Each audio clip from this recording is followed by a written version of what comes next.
2025 ఉందో ఎన్నో ఆశలు తీర్చింది, మనకి ఎన్నో ఆకాంక్షలు నెరవేర్చింది.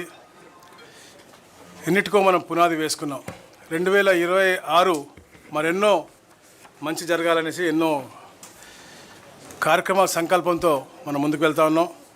ఎందుకంటే సంక్షేమ అభివృద్ధి అనే రెండు కళ్ళగా భావించే కూటమి ప్రభుత్వం కాబట్టి ఒక సుపరిపాలన ఇస్తా గత 18 నెలలుగా ఒక ప్రణాళికతో ముందుకు వెళ్తా ఉన్నాం. ఎందుకంటే ముఖ్యంగా మీకే తెలుసు ఎలాంటి రాక్షస పాలనలో గతంలో ఉన్నామో. ఒక జియో ఇస్తే కూడా, ఎందుకంటే పత్రికా సోదరులకు బాగా తెలుసు ఆ జియో ఇచ్చారో లేదో తెలియని పరిస్థితులు అప్పుడు.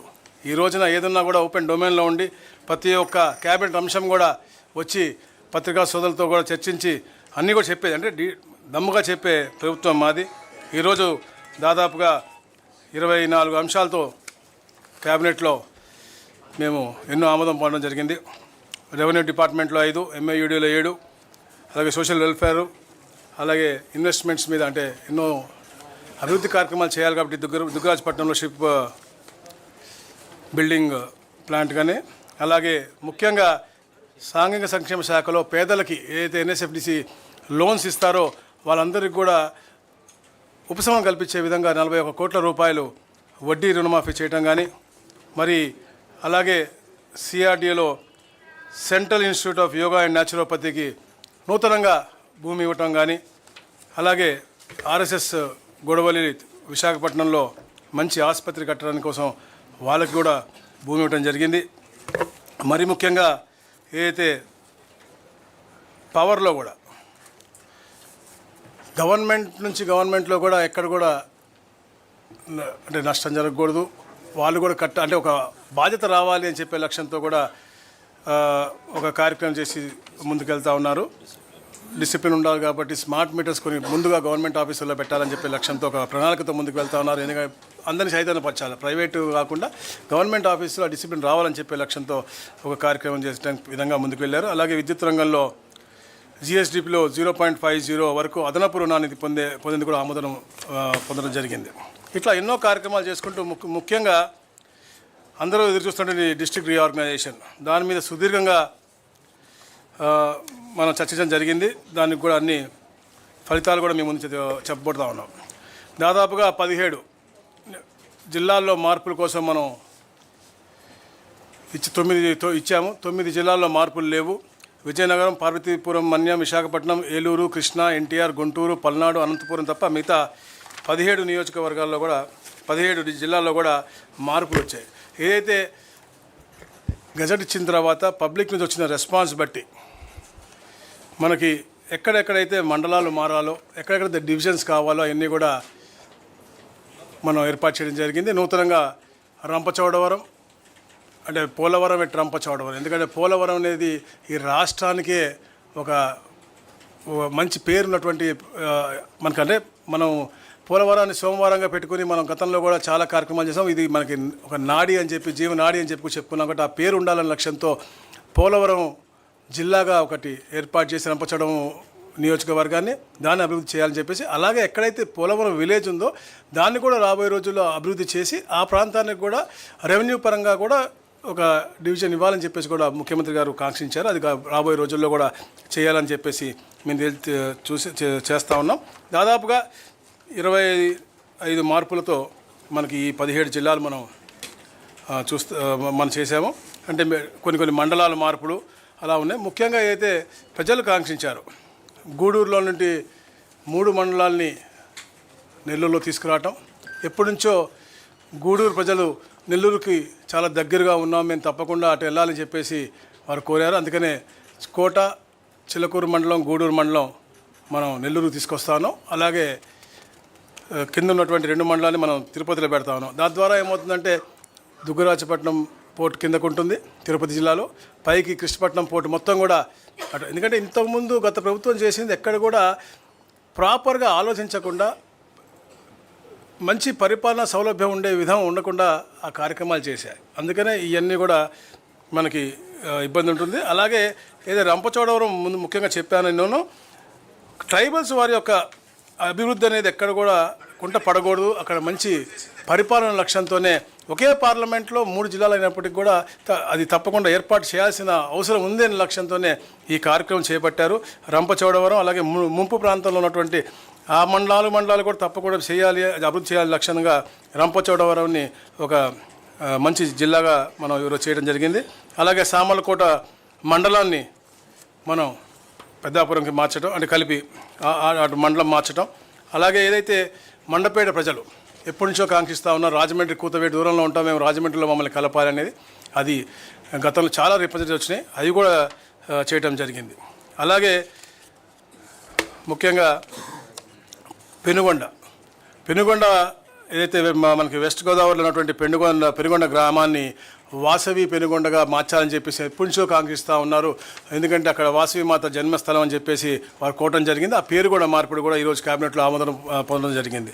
అలాగే ముఖ్యంగా ఈ ప్రాంతానికి వస్తే అద్దంకి నియోజకవర్గం బాపట్ల నుంచి ప్రకాశం జిల్లాలోకి, అలాగే నూతనంగా రెవెన్యూ డివిజన్ ఏర్పాటై దర్శి నియోజకవర్గం మొత్తం కూడా నిన్న అంటే చాలా చూసామని మధ్యలో దొనకొండ అటు వెళ్తుంది, ఇటు వెళ్ళక మొత్తం దర్శి నియోజకవర్గం కూడా అద్దంకి సబ్ డివిజన్లో ఉండి ప్రకాశం జిల్లాలో ఉండే విధంగా ఏర్పాటైంది. మార్కాపురం, కనిగిరి, ఎర్రగొండపాలెం అలా గిద్దలూరు కలిపి నూతన జిల్లా ఏదైతే ఎప్పటి నుంచో అందరూ కాంక్షిస్తూ ఉన్నారు ప్రాంత ప్రజలు, వాళ్ళందరి కళలు సాకారం అయ్యే విధంగా ఒక అభివృద్ధి చేయబడే విధంగా ఈ యొక్క కార్యక్రమం చేయడం జరిగింది. మార్కాపురం జిల్లానే సార్? మార్కాపురం జిల్లా పూర్తి నియోజకవర్గాలు మార్కాపురం, గిద్దలూరు, కనిగిరి, ఎర్రగొండపాలెం. అలాగే ఏదైతే కురిచేడు, దొనకొండ రెండు కూడా మీకు అద్దంకి సబ్ డివిజన్, ప్రకాశం అంటే డిఫరెంట్ రిప్రజెంటేషన్ మాకు వచ్చినాయి. అన్నీ కూడా మేము డిస్కస్ చేసి ఏది పరిపాలన సౌలభ్యం ఉందో రాబోయే రోజుల్లో అన్ని జిల్లాల దగ్గరికి ఒక నియోజకవర్గం వల్ల వెళ్ళటం అనేది కష్టం అవుతూ ఉంటుంది. ఒక public representative let be MLA or any officer ఇద్దరు జిల్లా కలెక్టర్ దగ్గరికి పోవాలి అంటే ఇబ్బంది అవుతుంది. కాబట్టి ఎంత తక్కువ చేయగలిగామో అంత తక్కువగా మేము జిల్లాల్లో మండలాలు అంటే ఒక నియోజకవర్గాన్ని 2 జిల్లాలు పెట్టలేదన్నమాట. అట్లా అది అయిపోయింది. తర్వాత ఏదైతే రైల్వే కోడూరు ఉంది, ఎప్పటి నుంచి వాళ్ళు కాంక్షిస్తూ ఉన్నారు తిరుపతిలో రావాలని, వాళ్ళ జీవితాంతం వాళ్ళు కలగంటా ఉన్నారు. అది తిరుపతి జిల్లాలోకి తీసుకురావడం జరిగింది. రాజంపేట ఎప్పటి నుంచో ఉద్యమాల ప్రాంతం, వాళ్ళు ఎప్పుడు కూడా మేము హెడ్ క్వార్టర్ కావాలి లేకపోతే మా కడపలో ఉంచండి అని చెప్పేసి వాళ్ళు ఎప్పటి నుంచో కోరుతున్నారు. వాళ్ళు రాయచోటి అనేది వాళ్ళు ఎప్పుడు కూడా హెడ్ క్వార్టర్గా వాళ్ళు ఒప్పుకోవట్లేదు. కాబట్టి రాజంపేటను కడపలో తీసుకెళ్లాలని చెప్పేసి ఒక ఆలోచనతో ఈరోజు ఈ క్యాబినెట్ ఆమోదం చేసింది. అలాగే ముఖ్యంగా మదనపల్లి జిల్లాలో ఏర్పాటు చేయాలని చెప్పేసి అందరూ కూడా డిస్కస్ చేశారు. ఏదైతే రాయచోటు ఉందో అది నిజంగా అంటే అది కొంచెం బాధాకరం విషయం. ఎందుకంటే గతంలో చేసినటువంటి పాలకులు ప్రాపర్గా చేయకుండా, ఎందుకంటే సరౌండెడ్ బై కాన్స్టిట్యున్సీస్ని ప్రాపర్గా వాళ్ళు ఇన్వాల్వ్ చేసి రాయచోటిని హెడ్ క్వార్టర్కి పెట్టుంటే ఈ ప్రాబ్లం వచ్చేది కాదు. రాజంపేట వాళ్ళు ఎప్పుడు కూడా కడపకు వెళ్తూ ఉంటారు.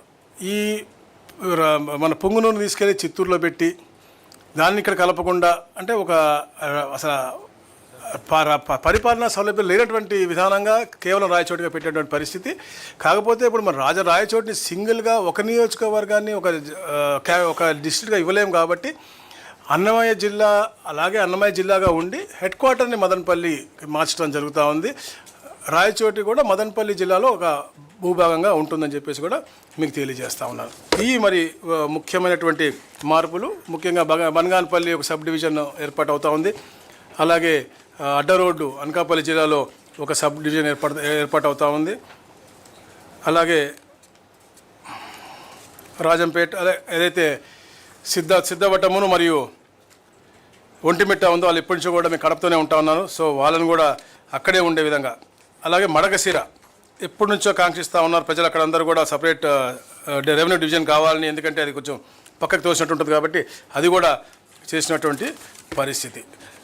ఈ విధంగా ఈ మార్పులతో నూతనంగా రీఆర్గనైజేషన్స్ అన్నీ కూడా చేసి రేపటికి అది పూర్తవుతూ ఉంటుంది. ఎందుకంటే మేము 27/11 గజెట్ ఇచ్చాము, 27/12 అన్నీ కూడా అబ్జెక్షన్స్ తీసుకుని డిస్కస్ చేయడం జరిగింది. 31 నోటిఫికేషన్ ఇస్తాం కాబట్టి ఇవన్నీ కూడా 1వ తారీఖు నుంచి ఆచరణలోకి వస్తాయని చెప్పేసి కూడా తెలియజేస్తూ ఉన్నాను. 2 జిల్లాలు.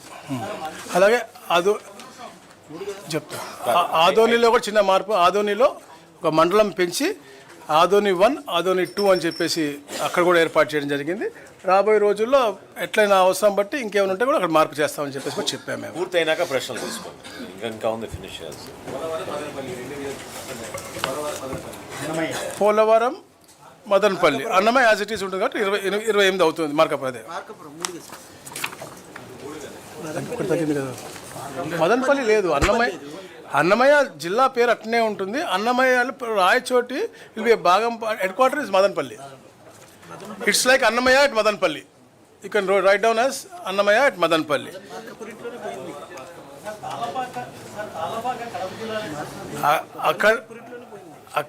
ఇప్పుడు మీరు అలా అంటున్నారు.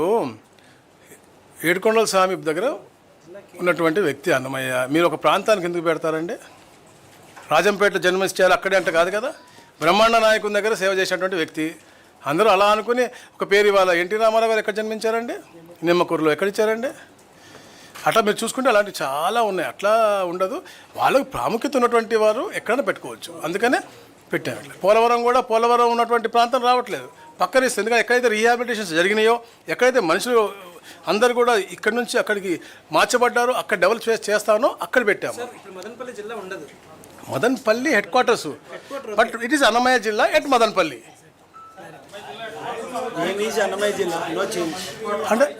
అంటే ఇప్పుడు 100% మీరు అడిగిన దాంట్లో ఉంది. ఏ ఎమ్మెల్యే కావచ్చు, ఏ మంత్రి కావచ్చు, వాళ్ళ హెడ్ క్వార్టర్ పోయేదని బాధాకరమైన విషయం. గౌరవ ముఖ్యమంత్రి గారు చాలా డిస్కస్ చేసి, చాలా కన్సర్న్తో అక్కడ ఉన్నటువంటి అందరితో కూడా చర్చించి, ఎందుకంటే ఎవరు ఉండట్లేదు కాబట్టి, రాజంపేట వాళ్ళు మేము ఉండము, మేము అసేమిరాని గొడవ చేస్తున్నారు, రైల్వే కొడుకు గొడవ చేస్తున్నారు కాబట్టి తప్పనిసరి అందరితో చర్చించిన తర్వాత ఇలాంటి డ్రాస్టిక్ డెసిషన్ తీసుకోవడం వచ్చింది. రాంప్రసాద్ రెడ్డి గారు చాలా బాధపడుతూ ఉన్నారు. వారు అడుగుతూ ఉన్నారు. వారు అంటే ఎవరు కూడా కోరు వెళ్ళిపోతారు. అందుకని మీరు చెప్పినట్టుగా వారిని మళ్ళీ పిలిపించడం జరిగింది. ఇప్పుడు కూడా గౌరవ ముఖ్యమంత్రి గారు మళ్ళీ క్యాబినెట్ తర్వాత కూడా వారి రూమ్లోకి పిలిచి మాట్లాడి ఉదాసన జరిగింది. తప్పకుండా అభివృద్ధి చేస్తాము. రాయచోటిని ఎప్పుడు లేని విధంగా, ఎందుకంటే వాళ్ళ ఆశ చూపించిన విధానంలో కూడా ప్రాపర్గా లేదు. ఇప్పుడు వద్దు అనుకున్న వాళ్ళతో మనం ఎంతసేపు మాట్లాడగలం, ఎంతసేపు మనం కలిసి జీవించగలం? చుట్టుపక్కల అంటే ఆ రోజు పారదర్శకంగా చేసి ఉంటుంటే ఈ ప్రాబ్లం వచ్చేది కాదు. ఈరోజు వచ్చింది. దానికి ఎఫెక్ట్గా రాంప్రసాద్ రెడ్డి గారికి ఇబ్బందికరమైన వాతావరణం వచ్చింది. తప్పకుండా ఆ ప్రాంతాన్ని అభివృద్ధి పరంగా గౌరవ ముఖ్యమంత్రి గారు ఆశీర్వదిస్తారు. గౌరవ ముఖ్యమంత్రి గారు ఫీల్ అవుతూ ఉన్నారు. నేను చెప్పాను కూడా గతంలో రాయచోటిని అని, వారు కూడా ఫీల్ అవుతూ ఉన్నారు, దాంట్లో డౌట్ లేదు. కానీ ఎవరు కోరుకోవట్లేదు ఉంటానికి రాయచోటితో. రాయచోటి అనేది డిఫరెంట్లీ లొకేటెడ్ ప్లేస్ ఉంది. మేము కడపలో ఉంటామని చెప్పి రాజంపేట వాళ్ళు, రైల్వే కోర్టులో మేము తిరుపతిలో ఉంటామని చెప్పేసి విపరీతంగా అడుగుతూ ఉన్నారు. సో దాన్ని చేయడానికి చేశాను తప్ప వేరేదేం లేదు. రాంప్రసాద్ రెడ్డి తప్పకుండా దీన్ని అధిగమిస్తాడు. రాబోయే రోజుల్లో ఆ ప్రాంతాన్ని ఎలా అభివృద్ధి చేయాలో గౌరవ ముఖ్యమంత్రి గారు తప్పకుండా చేసి పెడతారు. వాళ్ళకి మెడికల్ కాలేజ్ కావాలా, లేకపోతే ఇంకేమన్నా కావాలా అనేది చూసి తప్పకుండా చేసి పెడతారు. కేవలం అడ్మినిస్ట్రేటివ్ గ్రౌండ్స్. గతంలో చెప్పా కదా, ఇప్పుడు పొంగనూరు ఇంత ఏ పార్లమెంట్ అండి? దాన్ని తీసుకెళ్ళి చిత్తూరులో ఎందుకు పెట్టారండి? ఆ రోజే పొంగనూరు పెట్టుంటే ఇవన్నీ కలిపి అప్పుడు హెడ్ క్వార్టర్ పెట్టి అభివృద్ధి చేస్తుంటే బాగుండేది. ఎందుకు పెట్టలేదని అట్లా?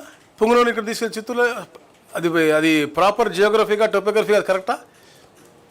కాదు కదా. ఇది అన్ని పరంగా అన్ని వర్గాలకి న్యాయం చేసినట్టు ఉంటుంది.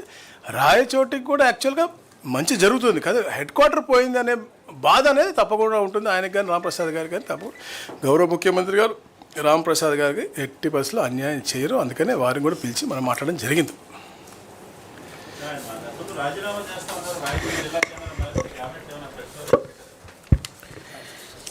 అతను మెచ్యూర్డ్ ఈ మనిషి, అతను కూడా ఆ ప్రాంత అభివృద్ధి కావాలి, దాని దిశగానే పోతారు. కానీ ఎక్కడ కూడా రాజీనామాలు అలాంటి హేస్టీ డెసిషన్స్ ఎవరు తీసుకోరు. అది కాదండి, ఈ నిర్ణయాలు జిల్లాల పునర్విభజన, అదేవిధంగా మండలాల్లో ఏదైతే పరిపాలన సౌలభ్యంగా కొన్ని మార్పులు తీసుకొచ్చామో, మా ఉపసంఘం దాదాపు 5-6 సార్లు మేము కూర్చోడమే కాకుండా అనేక మంది ప్రజల దగ్గర నుంచి, ప్రజాప్రతినిధుల దగ్గర నుంచి వినతులు స్వీకరించి లోతుగా అధ్యయనం చేసి, పరిపాలన సౌలభ్యమే కాకుండా ప్రజలు ఏ విధంగా కోరుకుంటున్నారు, వాళ్ళకు కూడా ఏ విధంగా దగ్గర అవుతుంది పరిపాలన అనే ఉద్దేశంతో దీని గురించి ఒక అవగాహన తెచ్చుకున్న తర్వాతే మేము గౌరవ ముఖ్యమంత్రి గారికి ఆ నివేదిక అందించాం.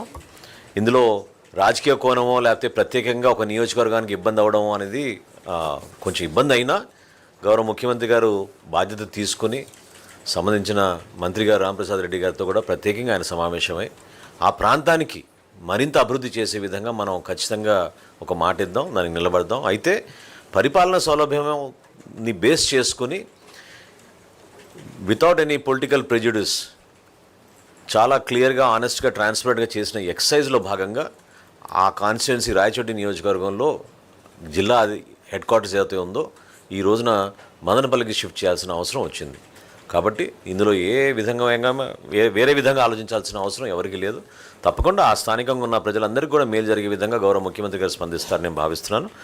సంక్షేమం, అభివృద్ధి, అదేవిధంగా భవిష్యత్తు, ఈ మూడింటిని దృష్టిలో పెట్టుకొని గౌరవ ముఖ్యమంత్రి గారు 2025లో మా కూటమి ప్రభుత్వం Telugu Desam party, Janasena party, Bharatiya Janata party ఏ విధంగా కేంద్రం నుంచి గౌరవ ప్రధానమంత్రి నరేంద్ర మోడీ గారి సహకారంతో మన రాష్ట్రంలో గౌరవ ముఖ్యమంత్రి గారు చంద్రబాబు నాయుడు గారు, అదేవిధంగా గౌరవ ఉప ముఖ్యమంత్రి గారు పవన్ కళ్యాణ్ గారు కలిసి ప్రభుత్వంలో చేస్తున్న అనేక కార్యక్రమాలు దిగ్విజయంగా ఏ విధంగా మనం 2025 సంవత్సరంలో పూర్తి చేసుకున్నామో వాటి గురించి క్యాబినెట్లో చివరిలో ముఖ్యమంత్రి గారు సహచార మంత్రులందరికీ కూడా తెలియజేయడం జరిగింది.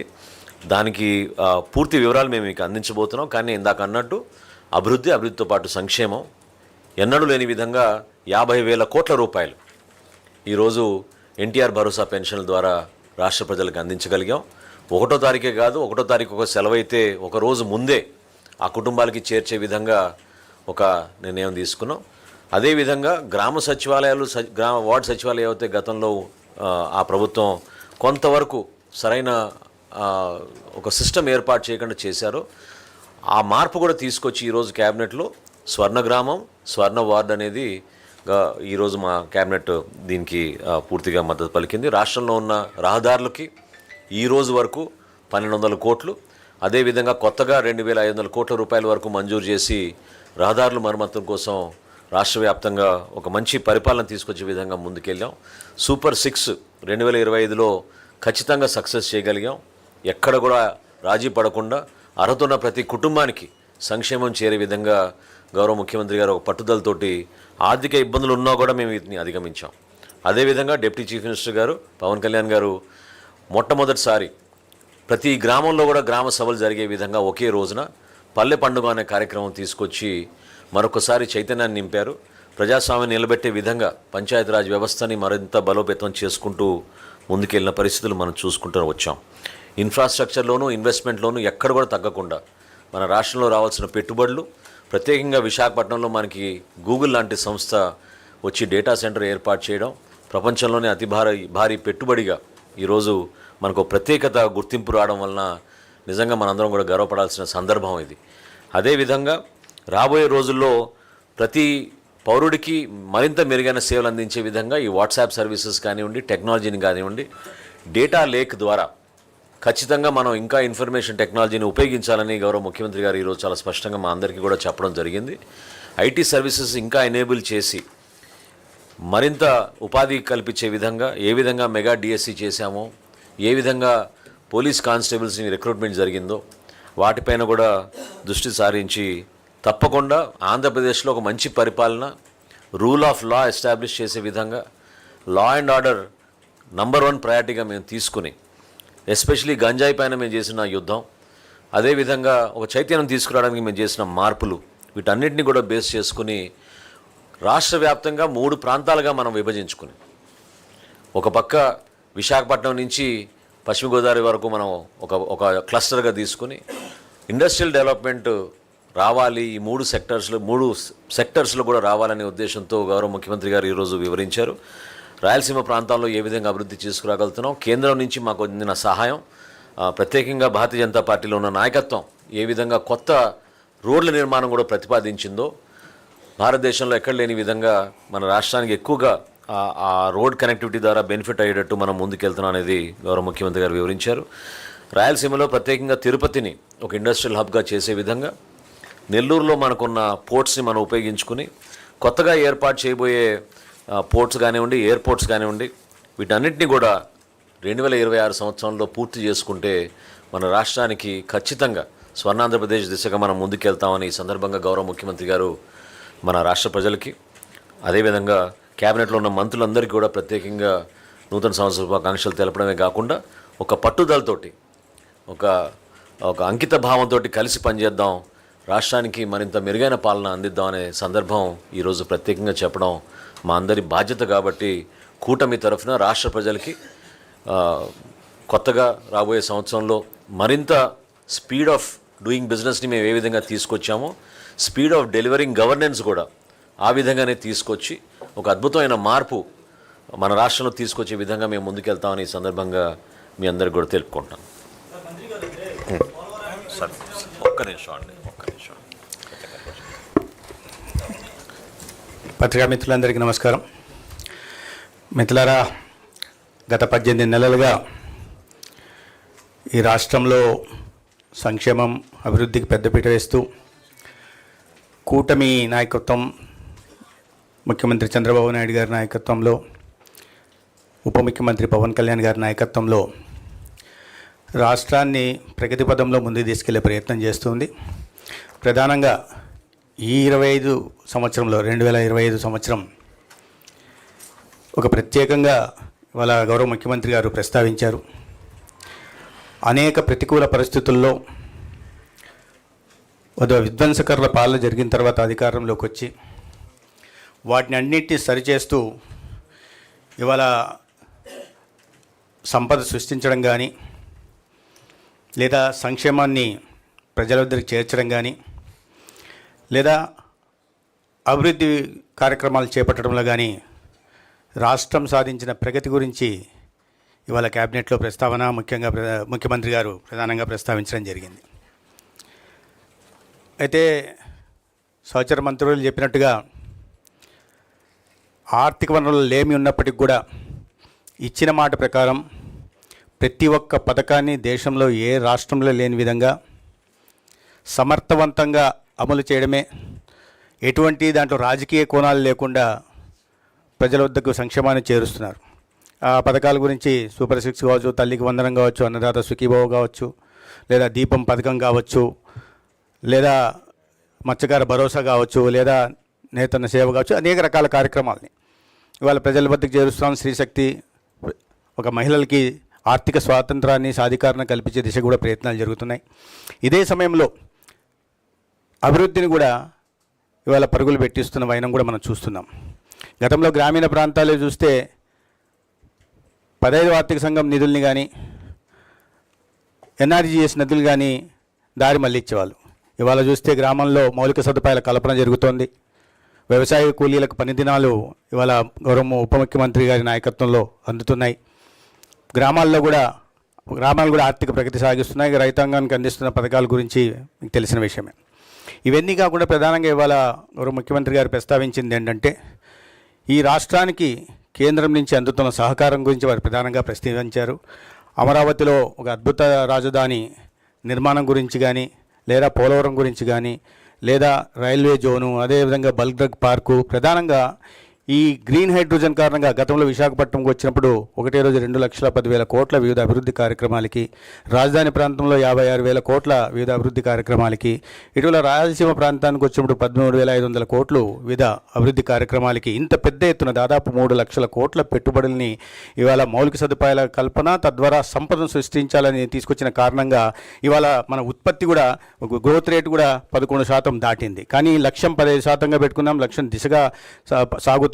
అయితే ఈ సంవత్సరంలో జరిగిన వీటిని పరిగణలోకి తీసుకుని వచ్చే సంవత్సరం మరింత అభివృద్ధి సాధించే దిశగా ముందుకెళ్లాలని ముఖ్యమంత్రి గారు ఆదేశించారు. అదేవిధంగా లక్షల కోట్ల పెట్టుబడులు ఏవైతే ఎకనామిక్ విశాఖపట్నం దగ్గర నుంచి ఈ రాష్ట్రంలో ఉన్న ఎకనామిక్ కారిడార్ల విషయంలో కూడా అది కొప్పర్తి కానీ, ఓరోకల్ కానీ, కృష్ణపట్నం కానీ ఈ ప్రాంతంలో వస్తున్న పెట్టుబడులు, ప్రధానంగా సెమీ కండక్టర్లు లేదా గూగుల్ డేటా సెంటర్లు, వీటి గురించి కూడా ఇవాళ మారుతున్న కాలంలో టెక్నాలజీని అందిపుచ్చుకొని దేశంలో మిగతా రాష్ట్రాల కన్నా ముందు ఆంధ్రప్రదేశ్ను ఉంచాలనే లక్ష్యంతో గౌరవ ముఖ్యమంత్రి గారు చేస్తున్న ఇది ప్రయత్నానికి కేంద్రం నుంచి కూడా సంపూర్ణ సహకారం అందిస్తున్న విషయాన్ని కూడా వారు చెప్పడం జరిగింది. అదేవిధంగా సంపద సృష్టి కోసం రైల్వే కార్యక్రమాలు కానీ, రైల్వే అభివృద్ధి కార్యక్రమాలు కానీ, లేదా హైవేల నిర్మాణం గురించి కానీ, లేదా కొత్తగా మచిలీపట్నం నుంచి హైదరాబాద్ దాకా ఫ్యూచర్ సిటీ దాకా ఎక్స్ప్రెస్ హైవే నిర్మాణం కానీ, అమరావతి నుంచి బెంగళూరు దాకా ఎక్స్ప్రెస్ నిర్మాణం కానీ, మరీ ప్రధానంగా అమరావతి చుట్టూ దాదాపు 190 కిలోమీటర్ల 38,000 కోట్లతో 190 కిలోమీటర్ల ఔటర్ రింగ్ రోడ్డు కారణంగా అమరావతి సంపదను కూడా హైదరాబాద్ దాటిపోయేలా మిగతా అన్ని మెట్రో పట్టణాలతో పోటీ పడేలాగా చేస్తున్న వైనాన్ని కూడా వారు చెప్పడం జరిగింది. గతంలో అన్ని కేంద్ర ప్రభుత్వ పథకాలను రద్దు చేయడం కానీ, లేదా దానికి ఉద్దేశించిన నిధుల్ని దారి మళ్లించడం కానీ జరుగుతుంటే, ఇవాళ ప్రతి కేంద్ర ప్రభుత్వ పథకాన్ని కూడా అమలు చేస్తూ ఇవాళ అన్ని అభివృద్ధి కార్యక్రమం ముందు తీసుకెళ్లే ప్రయత్నం రాష్ట్రంలో జరుగుతూ ఉంది. ప్రధానంగా గతంలో పేర్ల గురించి తెలుసు, ఏదొచ్చినా కూడా సొంత పేర్లు పెట్టుకునే ఒక విపరీత మానసిక తత్వం కలిగిన వాళ్ళు ఉండేవాళ్ళు. ఇవాళ ఆ పరిస్థితి లేకుండా పథకాలకి డొక్కా సీతమ్మ గారి పేరు, సర్వేపల్లి రాధాకృష్ణన్ గారి పేరు, ఎర్రాపెగడ సుబ్బారావు గారి మహనీయుల పేర్లు పెట్టే ప్రయత్నం కూడా జరుగుతున్న విషయం మీ అందరికీ తెలుసు. ఈ విషయాల మీద ప్రస్తావన జరిగింది. అదేవిధంగా రైతాంగానికి అది మన నాదెళ్ల మనోహర్ గారి మంత్రిశాఖలో ధాన్యం కొనుగోలు విషయంలో కానీ, లేదా పొగాకు రైతులకు కానీ, మామిడి రైతులకు కానీ, లేదా కోకో రైతులకు కానీ, లేకపోతే ఉల్లి రైతులకు కానీ సమస్య వచ్చినప్పుడు ప్రభుత్వం సానుకూలంగా స్పందించి సత్వరమే మార్కెట్ ఇంటర్వెన్షన్ చేసి వారిని ఆదుకున్న విషయాన్ని కూడా రైతాంగంలో కూడా ఈ విషయం మీద చాలా సానుకూల వాతావరణం నెలకొని ఉంది. అదేవిధంగా ఈ ప్రతి ఇంట్లో ఒక పారిశ్రామికవేత్తను తయారు చేయాలనే ఉద్దేశంతో రాష్ట్ర వ్యాప్తంగా 175 నియోజకవర్గాల్లో ఎంఎస్ఎంఈ పార్కులకు, చిన్న చిన్న పార్కులకు ఊతమిస్తూ ఇవాళ ఈ నిరుద్యోగ యువతని ఉపాధి ఉద్యోగ అవకాశాలు కల్పించడమే కాకుండా పెద్ద ఎత్తున డిఎస్సి కానీ, లేదా పోలీస్ శాఖలో కానీ, అదేవిధంగా వైద్య శాఖలో కూడా అనేక ఈ నోటిఫికేషన్లు ఇచ్చి రిక్రూట్మెంట్ చేసిన విషయం మనకు తెలుసు. ప్రధానంగా వైద్య రంగం మీద ఒక విప్లవాత్మక మార్పు తీసుకోవాలనే ఉద్దేశంతో ఈ డిజి హెల్త్ కేర్ కానీ, లేదా యూనివర్సల్ హెల్త్ పాలసీ కానీ, లేకపోతే సంజీవని ఇలాంటి కార్యక్రమం తీసుకొచ్చి ఇండివిజువల్ సెంట్రిక్ హెల్త్ కేర్ని రాష్ట్రంలో మొట్టమొదటిసారిగా అందించాలనే ప్రయత్నాల మీద కూడా ప్రధానంగా ప్రస్తావన జరిగింది. ఇవన్నీ ఇప్పటిదాకా 2025లో మనం చాలా సానుకూలంగా ఇప్పటిదాకా మంచి పాలన అందించగలిగాం, ప్రజల్లో ఆ సానుకూల వాతావరణాన్ని క్రియేట్ చేయగలిగాం. భవిష్యత్తు వైపు మరింత భరోసాతో వెళ్లాల్సిన అవసరం ఉందనే విషయాన్ని కూడా మాట్లాడాం. ఇక మీకు తెలుసు, అంత హాట్ టాపిక్ ఇవాళ రాష్ట్రంలో ఏదన్నా చూస్తే పబ్లిక్ ప్రైవేట్ పార్ట్నర్షిప్ని ప్రైవేటైజేషన్ అనేక సందర్భాల్లో మనం మాట్లాడుకున్నాం. ఏ రకంగా అసత్య ప్రచారాలు చేస్తున్నారనే విషయం, దాన్ని కూడా మనం సమర్థవంతంగా తిప్పికట్టగలిగాం. రాష్ట్రంలో ఈ పబ్లిక్ ప్రైవేట్ పార్ట్నర్షిప్ వల్ల ఒక నాణ్యమైన వైద్య విద్యని అందుబాటులోకి తీసుకురాగలుగుతాం. గత విధానం కన్నా ఈసారి 110 సీట్లు అదనంగా పేదలకు అందుబాటులోకి తీసుకురావడమే కాకుండా ఇవాళ రాష్ట్రంలో ఉంటున్న పేదలకు మెరుగైన వైద్య సేవలను అందించే దిశగా ఒక్కొక్క 6,250 పడకల ఆసుపత్రులను కూడా నిర్మించబోతున్నాం. 1,500 సీట్లు కూడా ఈ రాష్ట్రానికి రాబోతున్నాయి. సో ఈ విషయాల మీద మాట్లాడడం జరిగింది.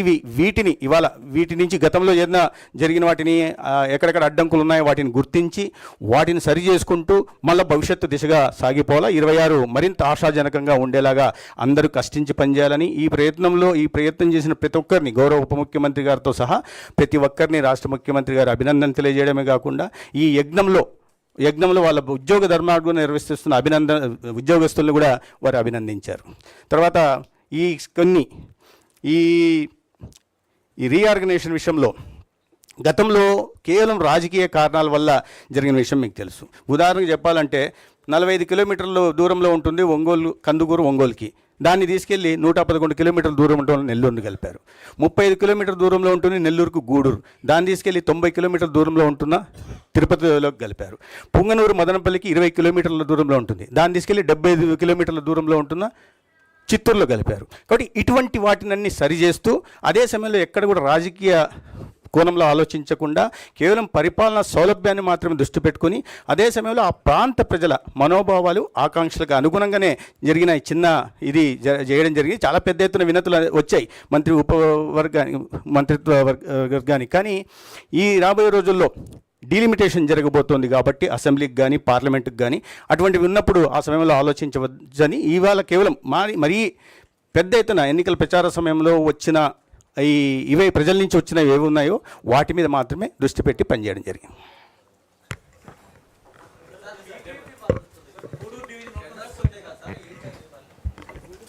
ఇంకా 2 పాయింట్స్ ఉన్నాయండి, 2 పాయింట్స్ ఉన్నాయి. గూడూరు డివిజన్ ఉంటుంది. ప్రస్తుతానికి గూడూరులో ఉన్న 3 మండలాలతో ఆ డివిజన్ ఉంటుంది. వెంకటగిరిలో ఉన్నటువంటి గత 3 సైదాపురం, రాపూరు, కలువ అయితే ఉన్నా గతంలో ఎలా ఉన్నాయి అలానే ఉంటాయి. నెల్లూరులో 2 ఒకటి అది అట్నే ఉంటుంది. సుపరిపాలనకి నిదర్శనం ఈ కూటమి ప్రభుత్వం చాలా చక్కగా మా మిత్రులందరూ కూడా చెప్పారు.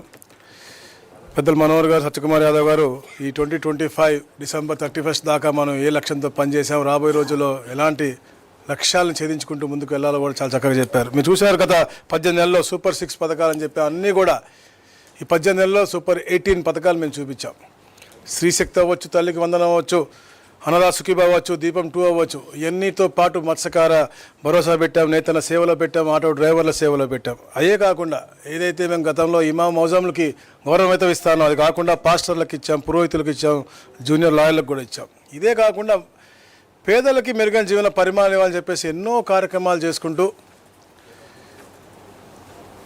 నెలకి గతంలో ఏ చరిత్రలో ఏ ముఖ్యమంత్రి కూడా ప్రజల్లోకి వెళ్ళేవాడు కదా. నెలకి 4 సార్లు గౌరవ ముఖ్యమంత్రిగా మొదటి తారీఖు అవ్వచ్చు, లేకపోతే స్వచ్ఛాంధ్ర అవ్వచ్చు, ఇంకా ఇతర కార్యక్రమాలు పెట్టుకుని ప్రజల్లోనే ఉంటూ వారి సమస్యలు తెలుసుకుంటూ ఎప్పటికప్పుడు సత్వరంగా పరిష్కరించాలనే దిశగా వారు అన్ని కార్యక్రమాలు చేస్తున్నారు. దానికోసం కూడా మీరు చూస్తూ ఉన్నారు ఆర్థికంగా చాలా రాష్ట్రం ఇబ్బందుల్లో ఉంది. అయినప్పటికీ కూడా ఒక వెల్త్ క్రియేటర్గా ఈ రాష్ట్రాన్ని మళ్ళా పునర్నిర్మించాల లక్ష్యంతో రోజుకి 20 గంటలు పనిచేస్తున్న గొప్ప ముఖ్యమంత్రి, అలాగే మంచి సలహాలు ఇస్తున్నటువంటి గొప్ప డిప్యూటీ సీఎం గారు ఉన్నారు. పైనుంచి మనకి మోడీ గారు ఆశీస్సులు. అందుకే ఎంతోమంది పెట్టుబడిదారులు మొన్న ఏదైతే విశాఖపట్నంలో మనకి సదస్సు జరిగిందో పార్ట్నర్షిప్ సమ్మిట్, చరిత్రలో ఏ రాష్ట్రానికి రానటువంటి విధంగా 12 లక్షల కోట్ల రూపాయలు పెట్టుబడులు రావటం, 11 లక్షల కోట్ల రూపాయలు 11 లక్షల ఉద్యోగ అవకాశాలు వచ్చే విధంగా, అంటే ఈ సమ్మిట్తో కలిపి గతంలో ఉన్నటువంటి పెట్టుబడులు అన్నీ కలుపుకుని దాదాపుగా 23.50 లక్షల కోట్ల పెట్టుబడులు, 16 లక్షల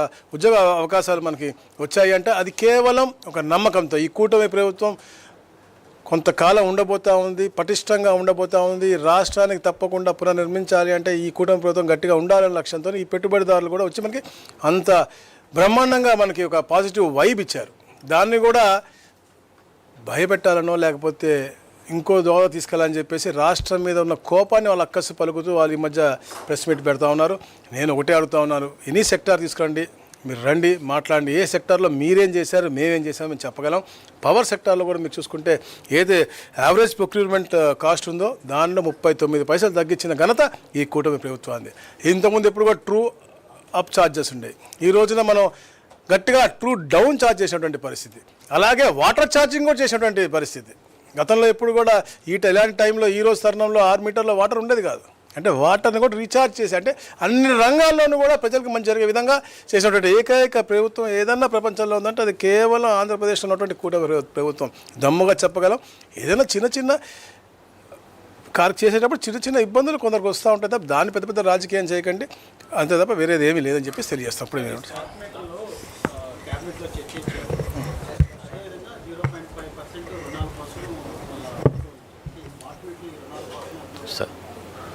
ధాన్యం కొనుగోలు మీకు అప్డేట్ ఇస్తాను, ఒక్క నిమిషం. అది అయిపోయినాక క్వశ్చన్స్ తీసుకోండి. రాష్ట్ర వ్యాప్తంగా ఖరీఫ్ ప్రొక్యూర్మెంట్లో కనివిని రీతిలో ఈ రోజుకి 5,59,000 మంది రైతుల దగ్గర నుంచి 34,60,144 మెట్రిక్ టన్నుల ధాన్యం కొనుగోలు చేయడం జరిగింది. దీని విలువ 8,206 కోట్ల రూపాయలు. ఇది ప్రతి రైతు ఖాతాలోనూ 24 గంటల లోపే మన రైతు సోదరులందరికీ కూడా జమ చేయడం జరుగుతోంది. గత సంవత్సరంతో పోల్చుకుంటే 8 లక్షల మెట్రిక్ టన్నులు అదనంగా ధాన్యం కొనుగోలు చేయడం జరిగింది. ఈ రోజుకి ఖచ్చితంగా మేము అనుకున్న విధంగా 51 లక్షల మెట్రిక్ టన్నుల ధాన్యం మన రైతాంగం దగ్గర నుంచి ఒక అద్భుతమైన కార్యక్రమం చేసుకుంటూ రైతాంగాన్ని కాపాడమే కాకుండా కనీస మద్దతు ధర ఎట్టి పరిస్థితుల్లో రైతులు రావాలనే ఒక బలమైన నిర్ణయంతో క్షేత్రస్థాయిలో మా సిబ్బంది, ప్రజాప్రతినిధులు, స్థానికంగా ఉన్న మిల్లర్లు అందరి సహకారంతో ఈ కార్యక్రమాన్ని ముందుకు తీసుకెళ్తా ఉన్నాం.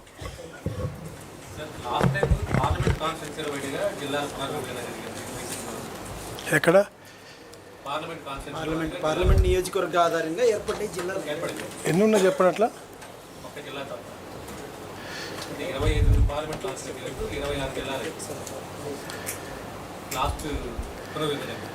ఎక్కడ కూడా ఒక పార్లమెంట్ ఒక దీంట్లో లేదు, మీరు చూసుకోండి. 15 జిల్లాలో లేదు అట్లా. బాపట్ల సత్తెనపల్లి అటు ఉంది, అట్లా మీరు చెప్పండి. సూలూరుపేట ఎక్కడ ఉంది? అలా ప్రతి జిల్లాలో ఏదో ఒక మార్పులు ఉన్నాయి. కావాలని కుట్రలతో కూడా చేసేటువంటి పరిస్థితి మనం చూసాం. కందుకొని తీసుకెళ్ళి అక్కడెక్కడో పెట్టారు. ఇప్పుడు చెప్పారు మా మంత్రి గారు సత్యకుమార్, చాలా చక్కగా వివరించారు వారు. ఎక్కడెక్కడ ఎలా చేశారు. మండపేట 10 కిలోమీటర్లు ఉంటుంది, తీసుకెళ్ళి కోనసీమలో పెట్టారు. రకరకాలుగా చేసేటువంటి పరిస్థితి. దాన్ని కొంచెం మేము మెరుగ్గా చేయాలని చేసాం. ఎవరికి నష్టం చేయాలని కాదు, తప్పకుండా రాయచోటిని కూడా ఉన్నత స్థానం తీసుకెళ్తాం. రేపు జరగబోయే డీలిమిటేషన్ అప్పుడు అది ఎలా జరుగుతుందో అది ప్రాసెస్ గవర్నమెంట్ చేస్తుంది. అప్పుడు దాని ప్రకారంగా జరుగుతుంది తప్ప ఇదేం లేదు. లాస్ట్ టైం దాన్ని కొద్దిగా మార్చారు. ఎలమంచలి వాళ్ళు కూడా అడిగడం జరిగింది. కొంచెం మీడియాకర్గా అడ్డ రోడ్ జంక్షన్లో కడితే అందరికీ కూడా డిస్టెన్స్ మేము ప్రతిదీ కూడా క్యాలిక్యులేట్ చేసాం. ఎక్కడి నుంచి ఎక్కడ డిస్టెన్స్ దగ్గరగా ఉంటుంది, ఎవరెవరికి ఎంతమందికి మనం కేటర్ చేయగలం అనేది. అలాంటి సైంటిఫిక్గా కూడా కూర్చుని అన్ని డిసైడ్ చేసాం మేము. సార్ ఇప్పుడు ఎన్టీఆర్ జిల్లాకి సంబంధించి విజయవాడ పక్కన ఉన్నటువంటి వాటిని ఏదైతే కానూరు లేకపోతే కనూరు ఇట్లాంటి వాటిని కూడా తీసుకోలేదు. 70 కిలోమీటర్ల దూరంలో ఉంచారు. బికాజ్ ఆయన చెప్పినట్టు ఏంటంటే పార్లమెంట్ అనే దాన్ని తీసుకోవటం వల్ల పక్కన 1 కిలోమీటర్ కలిసినా కానీ ఆ రోజు తీసుకోవాలి. కొన్ని ప్రాంతాలలో చేస్తుంటే బట్ మేము ఇక్కడ టచ్ చేయలేదు. గ్రేటర్ విజయవాడ ప్రతిపాదన ఉంది. గ్రేటర్ తిరుపతి సెన్సస్ తొందరలో జరగబోతుంది కాబట్టి అదే ఇప్పుడు డెవలప్మెంట్ అనేది రాబోయే రోజుల్లో ఒక తారాస్థాయికి వెళ్ళబోతోంది. మనకి గ్రేటర్ విజయవాడ ప్రతిపాదన ఉంది, అలానే గ్రేటర్ తిరుపతి ప్రతిపాదన కూడా అక్కడ ఉంది. అట్లా సిటీస్ అర్బనైజేషన్ చేయాలి. ఆధునిక కూడా రేపు పొద్దున గ్రేటర్ ఆధునిక చేయాలనే లక్ష్యంతో గౌరవ ముఖ్యమంత్రి గారు పనిచేస్తా ఉన్నారు. అందుకని ఈరోజు 2 మండలాలు చేయడం జరిగింది. లేకపోతే ఈరోజు 3-4 మండలాలు చేద్దామన్న ప్రతిపాదన మాకు ఎన్నో వచ్చినాయి అక్కడ నుంచి. So we want develop the place కాబట్టి ఇవన్నీ కూడా అట్లా చేసామంతే. This exercise has nothing to do with delimitation. Delimitation of constituencies is a different exercise altogether. ఇది కేవలం district reorganisation based on the representations we have received and also how our administration has given us feedback. అది base చేసుకుని తయారు చేసిన final draft ఇది బహుశా రేపో ఎల్లుండో నోటిఫికేషన్ ఫైనల్గా ఇస్తారు. దాని తర్వాత సెన్సస్ మొదలవుతుంది. 31st రిక్రూట్మెంట్ ఏదైతే ఉందో దానికి సంబంధించి ప్రక్షీట్ ఏదైతే ఉందో ప్రక్షీట్ అనేది ఇవ్వడానికి 1 రోజులు రైతులు రైతాబులు వేయాల్సి వస్తుంది. రైస్ మిల్లులకి లిమిట్ లేదు, అయిపోయిందని చెప్తున్నారు.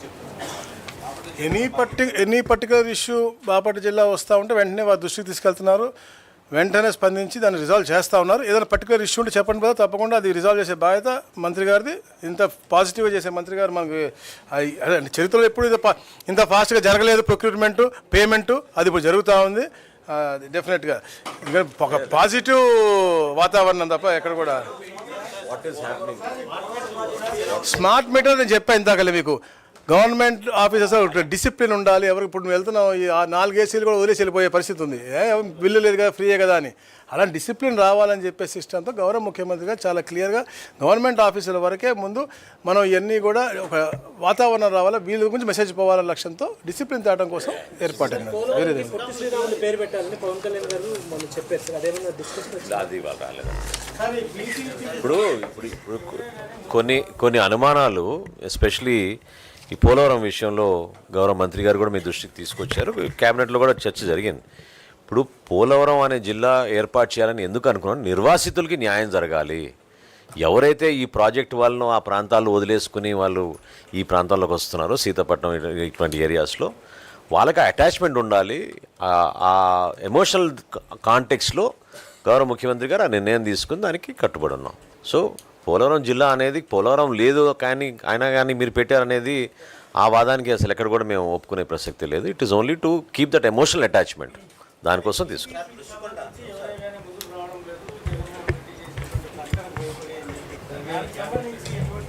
గట్టిగా ఇస్తాడు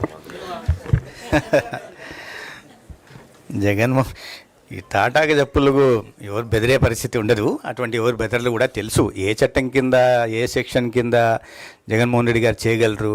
ఆయనకు అంత అవగాహన రాహిత్యం 5 సంవత్సరాల పాటు ముఖ్యమంత్రిగా పనిచేసిన వ్యక్తి ఈ రకంగా ఒక విధానపరమైన నిర్ణయంలో సంబంధం లేని వాళ్ళని జైలుకు పంపిస్తుందని చెప్తే భయపడే వాళ్ళు ఎవరు లేరు. అయితే దీంట్లో సమస్య ఏమొచ్చిందంటే ఆదోనికి ఒక రాజ్ కుమార్ ప్రేమ్చంద్ షా అని టెండర్ వేయడం జరిగింది. అయితే వాళ్ళు మేము 22వ తేదీ చివరి రోజు అని చెప్పినప్పుడు మళ్ళీ కొంచెం ఎక్స్టెన్షన్ అడిగారు. 2 ప్రీ బిడ్ మీటింగ్లో కలిసిన తర్వాత కొన్ని అనుమానాలు అడిగారు, వచ్చిన తర్వాత మళ్ళీ 22 అయినప్పుడు మళ్ళీ ఒక 10 రోజులు ఎక్స్టెన్షన్ అడగడం జరిగింది. ఎక్స్టెన్షన్ ఇవ్వడానికి మేము ఒప్పుకోలేదు. ఎందుకు కారణం ఏంటంటే ఈ ఆన్లైన్ అప్లికేషన్ చేసుకోవడానికి నేషనల్ మెడికల్ కమిషన్కి ఎన్ఎంసీకి అప్లై చేసుకోవాలి. ఆ విండో ఈ యాక్చువల్గా అయితే 20-25 తేదీల్లో ఓపెన్ అవుతుంది. నెల రోజుల పాటు విండో ఉంటుంది. ఇప్పుడు 29వ తేదీ ఓపెన్ అవుతుంది, జనవరి 28 లోపల. ఈ టెండర్ ప్రక్రియ అంతా పూర్తి చేసిన తర్వాత మళ్ళీ వాళ్ళు దానికి అనుగుణంగా అప్లై చేసుకోవాల్సిన ఇది ఉంటుంది కాబట్టి సమయం లేదని చెప్పాం. దాంతో ఇంకొన్ని ప్రశ్నలు కూడా అడిగారు. అయితే దాని తర్వాత మళ్ళీ వాళ్ళు సంప్రదించిన తర్వాత ఈ ప్రశ్నలు కొద్ది సమాధానం ఇవ్వండి, మేము చాలా ఉత్సాహంగా ఉన్నామని చెప్పడం జరిగింది. దానికి అనుగుణంగా మళ్ళీ దీన్ని కొద్దిగా పొడిగిస్తున్నాం.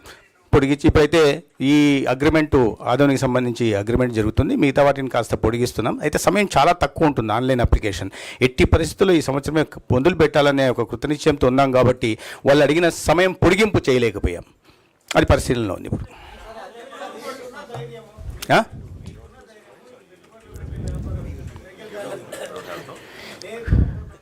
ఇప్పుడు ఆ స్థాయిలో పెట్టుబడులు పెట్టాలనుకుంటే జగన్మోహన్ రెడ్డి గారు ఎవరిని ఏమీ చేయలేరు. చూశారు కదా 5 సంవత్సరాల్లో ఆయన ఎటువంటి దౌర్జన్యాలు చేస్తే ఎవరు భయపడ్డారా?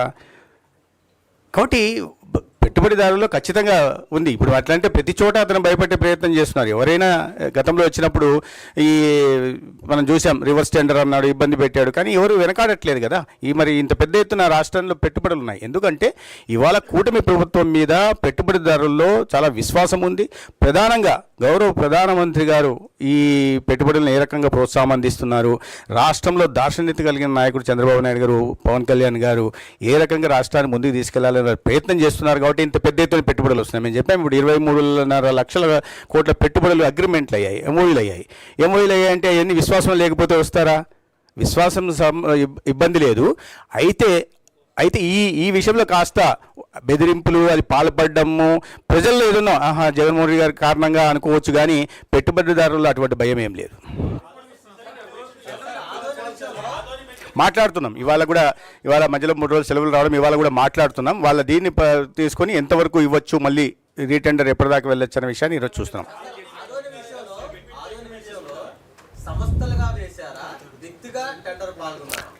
హై నెట్వర్త్ వాల్యూ ఉన్న వ్యక్తి వేశాడు. నేను చెప్పాను డాక్టర్ రాజ్ కుమార్ ప్రేమ్ కుమార్ షా అనే అతను వేశాడు. వేసుకోవచ్చు. హై నెట్వర్త్ కేటగిరీ ఉంది. వాళ్ళ తర్వాత కన్సార్షియంతో వస్తారు. ఏం లేదండి, అది అన్నీ ఇటువంటివన్నీ చూస్తా కూర్చుంటే మీనమేషాలు లెక్క వేస్తా అంటే నాణ్యమైన వైద్య విద్యను అందించాల్సి ఉంది, మెరుగైన వైద్య సేవలు అందించాల్సి ఉంది. ఈ ప్రశ్న కొన్ని సంవత్సరాల పాటు మీరు అడుగుతూ ఉండి దీంట్లో ప్రక్షాళన చేస్తూ ఉంటే మేము కూడా అభినందించే వాళ్ళం. కానీ that is much better than reverse tendering. Don't worry. Happy new year to all of you. Thank you very much.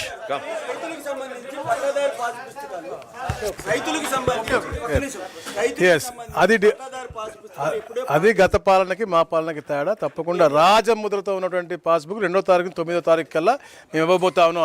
అన్ని కూడా గత పాలకులకి ఈ పాలకులకు తేడా నేను చెప్పేది ఎన్నిసార్లు కూడా. ఎందుకంటే మేము ఎప్పుడు కూడా పేదలకు మంచి జరగాలి, ఎక్కడ కూడా మిస్టేక్తో పాటు పాస్బుక్ ఇవ్వకూడదని కొంచెం సమయం పట్టింది. రాజముద్రతో క్వాలిటీ పాస్బుక్ 2వ తారీఖు 9వ తారీఖు కల్లా ఇస్తా ఉన్నాం. ఏమైనా తప్పులు ఉంటే కూడా వెరిఫై చేసుకోమని చెప్పేసి మేము అధికారులకు తెలియజేయడం జరిగింది. గత పాలకుడు అతనికి ఉన్నటువంటి బొమ్మల పిచ్చితో అతని ఫోటో వేసుకుని పాస్బుక్ల మీద లేదా బౌండరీలో ఉన్నటువంటి గ్రానైట్ స్టోన్స్ మీద ఫోటోలు వేసుకుని ప్రజాధనాన్ని దుర్వినియోగం చేశాడు. ఈరోజు మేము అన్నింటి కూడా సక్రమంగా చేసి పేదలకు మంచి చేయాలని చెప్పి లక్ష్యంతో పనిచేస్తాం. పెట్టుబడిదారులు కూడా మీరు చెప్పారు ఇప్పుడు భయభ్రాంతి పడతా ఉన్నారని. ఎవరు కూడా భయభ్రాంతితో పడట్లేదు. 21 లక్ష మంది రైతులు ఉన్నారు. 21,87,000 మంది అందరికి కూడా ఇవ్వబోతున్నారు. Happy new year. Wish you very very happy prosperous healthy wealthy new year.